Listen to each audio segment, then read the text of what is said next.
For demonstration purposes, the videos were shot with the spa jets off. We encourage you to leave the spa jets on during your session and have the spa temperature set to your desired comfort level. Cat and cow is a great warm-up stretch.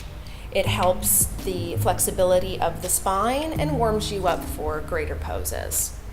Since we are in the spa, we're going to place our knees onto the seat here, hands on the spa.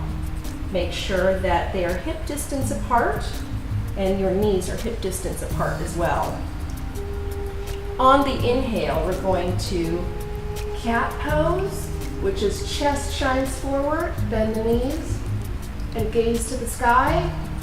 And exhale, curl the spine in, tuck the tailbone, and gaze down at in between your knees. Do a few reps of these with your own breath. Inhale up, and exhale, curl the spine.